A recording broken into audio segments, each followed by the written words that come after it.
So, today we're diving into one of the world's most influential texts, the Quran.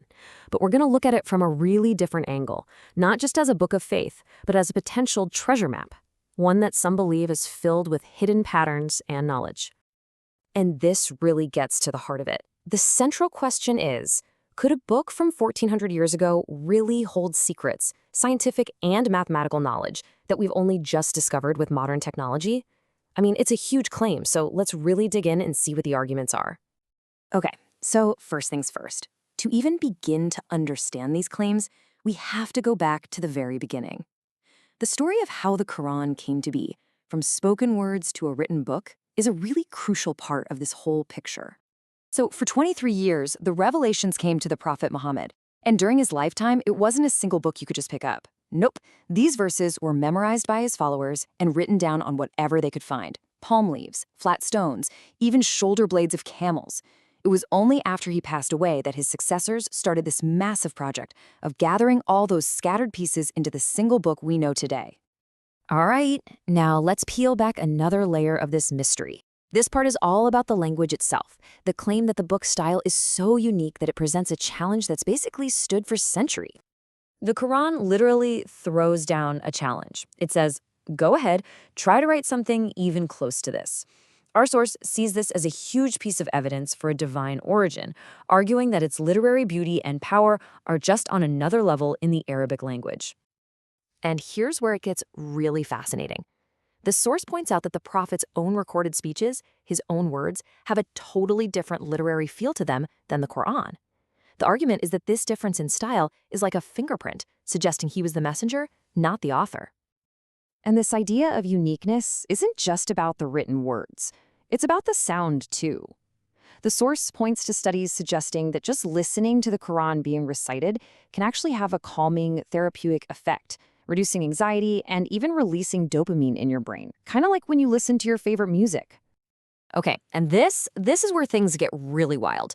We're now at one of the most compelling parts of the whole analysis, the idea that the Quran describes scientific facts that would have been absolutely impossible for anyone to know 1400 years ago. The list is pretty incredible. The source points to verses that it says describe the Big Bang, the expansion of the universe, the detailed stages of embryology, even where Earth's water came from. And get this, it even seems to mention the specific part of the brain that lights up when we lie, something science only confirmed with brain scans. Let me give you a specific example. For centuries, the Quran's talk about the heart's thinking or understanding was just seen as poetry, a metaphor. But our source highlights a pretty recent scientific discovery of something called sensory neurites, basically a mini brain of about 40,000 cells in the heart that seems to think and feel on its own. It's a really startling parallel. And then there's this story. Back in 1967, astronomers were shocked when they discovered pulsars, stars that let out this rhythmic knocking sound from deep space. Well, the source connects this to a chapter in the Quran that mentions a star by the name of Tariq, which in Arabic literally means the one who knocks. What do you make of that? But if you thought the science stuff was mind-bending, hold on. Because beyond the scientific claims, the source presents what it considers the most jaw-dropping evidence of all: a complex mathematical code that's supposedly woven right into the text itself. So, check this out. It starts pretty simply with how many times certain words pop up.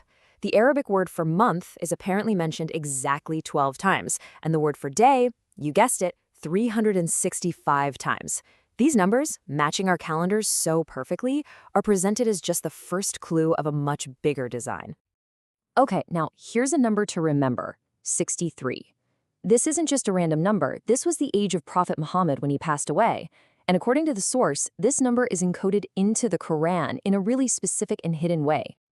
So the source says that his age at death, 63, isn't just a historical fact, it's actually built into the structure of the book. It points out that there are 3 specific chapters, or surahs, where his death is mentioned. And as you can see, if you take those chapter numbers, 40, 13, and 10, and add them up, you get exactly 63. And from there, the alleged patterns just get more and more specific. This one is probably the most detailed claim. It involves the star Sirius. The source lays out this very precise method.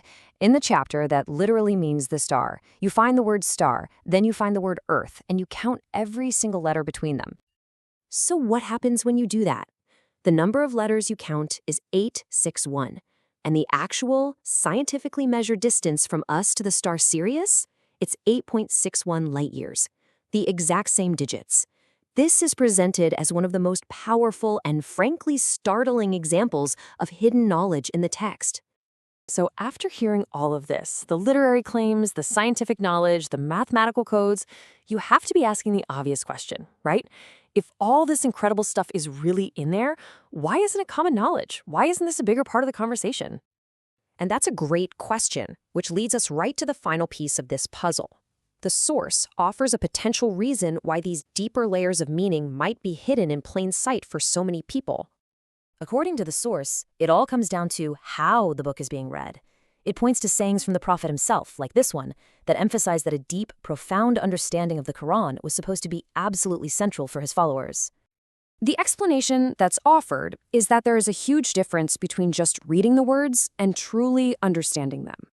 The argument is that if someone only reads the Quran for its sound, or repeats the words without knowing what they actually mean in Arabic, kind of like a parrot, then all of these supposed hidden layers, the scientific hints, and the number codes just stay completely invisible. And so that leaves us with this final, really thought-provoking question. We've looked at a whole series of patterns, literary, scientific, mathematical. Are they all just incredible coincidences, the result of people looking so hard they find what they want to see? Or are they signs of something far deeper?